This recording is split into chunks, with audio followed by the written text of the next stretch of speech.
I remember standing in line at the grocery store, and I saw an issue of Newsweek on the stands. It had Steve Jobs on the cover, with the words, "American Genius." Steve Jobs, how he drove Apple to victory, how he changed our world. I would not have had a problem with the cover, had it stopped at the third sentence.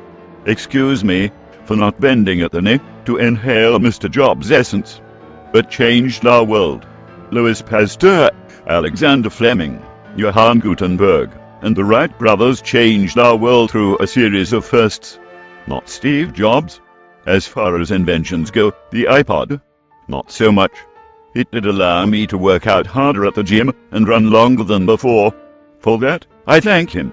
Following that article in Newsweek, on the very next page, was a second written piece titled, "How Apple Revolutionized Our World." Let me clear something up that may shock you.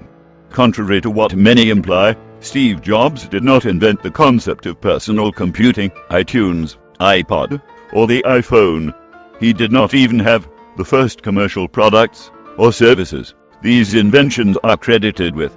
He did give rise to the lowercase I being used in front of I everything. While I am debunking misconceptions, Thomas Edison did not invent the light bulb. Sorry, I know I just blew your mind. What Thomas Edison and Steve Jobs did best was refine existing products, services, or ideas, and market the hell out of them. If anything, Madison Avenue should be mourning the loss of Jobs. He was a hell of an advertiser. To quote the Wikipedia article on him,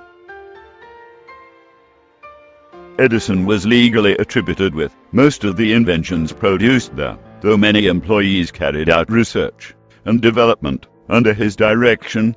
Ironically, both found themselves the subject of lawsuits and had patent issues. Edison's true success, like that of his friend Henry Ford, was in his ability to maximize profits through establishment of mass production systems and intellectual property rights.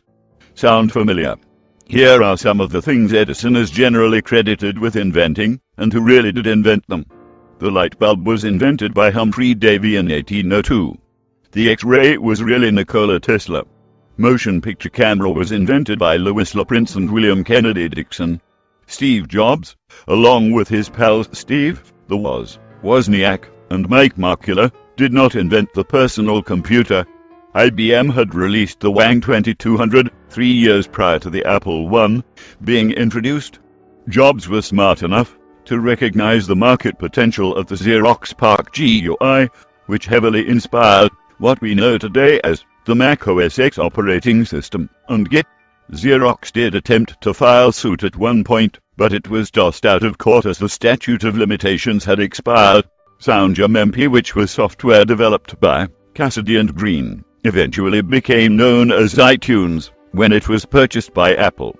The interface that Apple gave iTunes looked eerily similar to another MP3 managing software program at the time, Napster, which was released 2 years prior to iTunes. The iPod was not even the first hardware device that could play MP3s.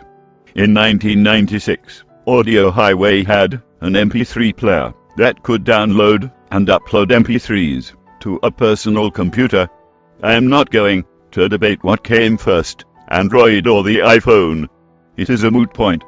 Neither was the first touch-screen smartphone running a mobile OS. Tablet computing dates as far back as 1888, with a patent granted to Alicia Gray for using an electronic stylus device for capturing handwriting. So why is everyone heaping accolades upon a man who did not truly invent any firsts? That is business. Jobs was more P.T. Barnum looking for the next big thing, and when he found it, he jumped in head first, then marketed it like no other, knowing a ton of people would buy into the hype. So I ask again, how did he exactly change the world? A great many people have contributed new ideas and invented many world-changing things. Some by accident. Steve Jobs, or more accurately his employees, only improved upon the ideas of others and then advertised them really well. I mourn the loss of a great businessman and entrepreneur, and yes, a great showman.